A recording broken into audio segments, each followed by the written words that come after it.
On a quiet summer day in 1914, a single bullet was fired. That bullet didn't just strike a man, it struck the entire world. In an instant, the flames of war ignited, and the bloodiest battle the world had ever seen began. But what if I told you the war didn't start because of a single bullet? What if there's a bigger story behind it? Hi everyone, it's me. Imagine living in a neighborhood where everyone watches each other closely, waiting for the chance to stab you in the back. You don't trust anyone. If your neighbor builds a strong fence, you immediately assume they're planning to attack you. And if they get a new tool, you think they're preparing weapons. This neighborhood is full of paranoia and mistrust, and any small action sets off a chain reaction of suspicion and blame. Welcome to our channel, where we bring you the craziest and weirdest events in history. Some of these stories are so wild you won't believe they happened until you see the evidence. Today, let's explore what caused World War I, the global conflict that left millions dead and changed the world forever. For centuries, Europe was a powder keg waiting to explode. Each nation eyed the others with distrust and suspicion. All the major players formed secret alliances. France and Britain teamed up with Russia, while Germany found common ground with Austria.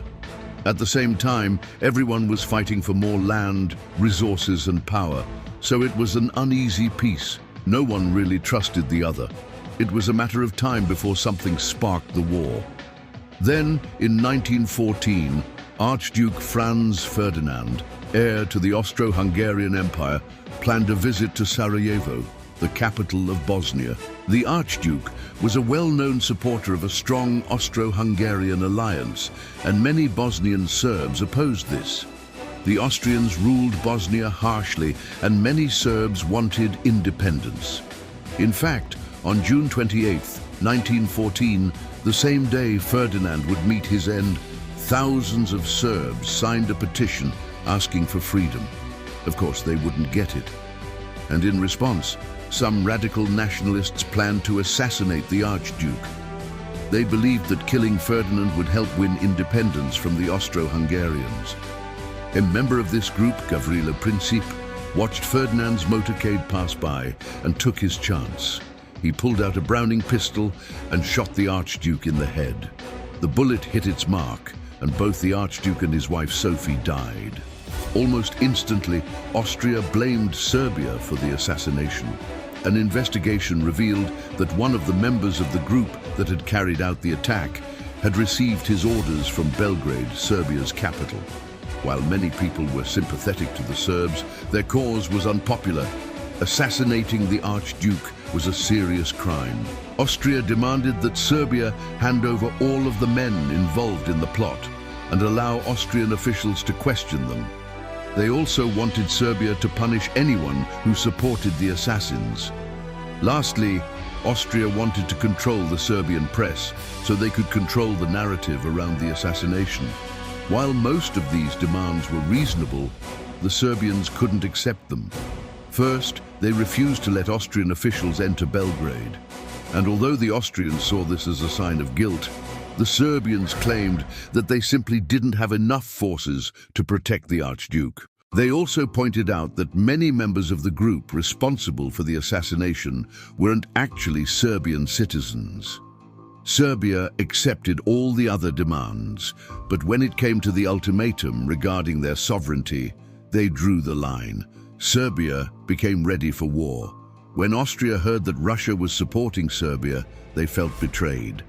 Up until now, they had always considered Russia a close ally. But if Russia got involved, it would be impossible for Austria to defeat Serbia alone. On July 28, 1914, Austria declared war on Serbia. Their plan was simple. They would quickly crush Serbia, then turn their attention to the Russians. As soon as Austria made their move, Germany threw their support behind them.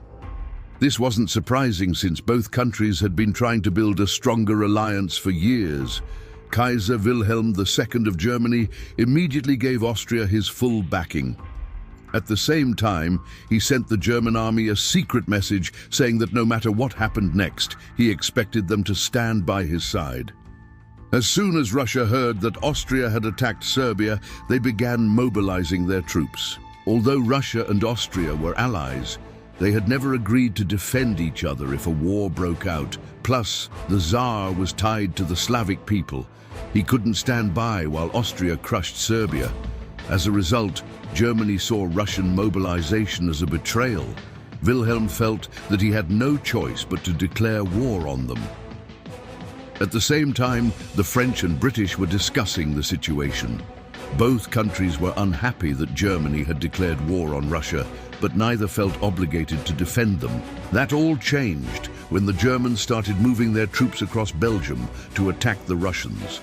The Belgians asked Britain for help, and soon the British Expeditionary Force landed in France. Within a week, all of Europe was at war. Although it only took a week for the whole continent to join the fight, it was a long time coming. For years, every country had been preparing for war. So once things kicked off, everyone was ready. Unlike previous wars, World War I was total. Entire populations were mobilized to contribute to the war effort. Factories stopped producing consumer goods and instead focused on supplying the military with everything they needed. The food industry created new rations for soldiers, and even school curriculums were changed to focus on patriotism and sacrifice. At first, the Germans seemed like they were going to win. The Schlieffen Plan called for a quick strike on Paris to knock France out of the war. Then the Germans could focus on destroying the Russians. The plan worked for a while, but eventually the French and British counterattacked and pushed the Germans back. Soon, the Western Front was stuck in a stalemate. Soldiers fought bitterly for every inch of land, but nobody could break through the enemy lines. Meanwhile, the Eastern Front was a different story. The Germans easily defeated the Russians and pushed them further and further back. But even in victory, their losses were staggering. At places like the Somme and Verdun, millions of soldiers died. But still, no one could claim a clear victory. As the war dragged on, more and more countries joined in. Soon, the United States, Japan, the Ottoman Empire, and others were sending their troops to Europe to do battle. Eventually, the Germans grew tired of fighting. In 1918, they began withdrawing troops from the front lines. Soon after, they agreed to an armistice, and World War I was over. The Allied powers had won, but the victory came at a heavy cost. Over 17 million people died, and many countries were left in ruins. Germany had to pay billions of dollars to compensate for the damage they caused. And the war led to a complete restructuring of Europe. Old empires like the Ottomans, Russians, and Austrians collapsed. New ones like the British, French, and Japanese rose in their place.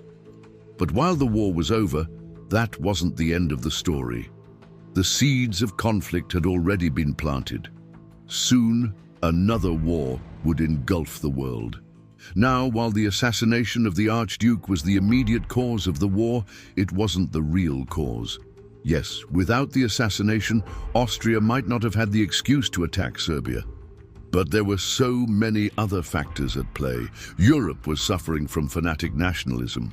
Each country thought they were superior and destined to rule over everyone else.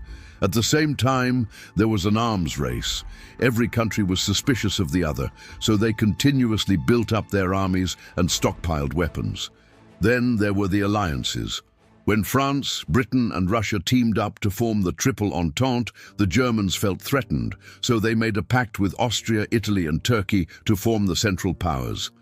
These alliances meant that if one country went to war, the others would be obligated to help, even if they didn't want to. Finally, the Europeans were driven by a lust for power. Germany wanted to rule Europe. Austria wanted to rule the Balkans. Everyone was motivated by greed and ego, and when it came to telling the story, they weren't honest. Newspapers only reported on victories and painted the other side as monsters. It was a breeding ground for hatred. Any small action was interpreted as a threat, and soon there were too many conflicts to keep track of. In the end, it wasn't a single bullet that started World War I, but rather a combination of factors. There was fanatic nationalism, a heated arms race, secret alliances, and a desire for power and glory. It was like a pressure cooker, just one wrong move and everything explodes. So what can we learn from this? War is never the answer. No matter how much we disagree with someone, we must find a way to live together peacefully. Sometimes the desire for revenge is strong, but that should never take priority over human life. What do you think? Let us know in the comments below. And remember, sometimes one bullet is all it takes to set the world on fire. Thanks for watching. If you enjoyed this video, be sure to check out more content. With that, thanks for watching, and we'll catch you in the next one.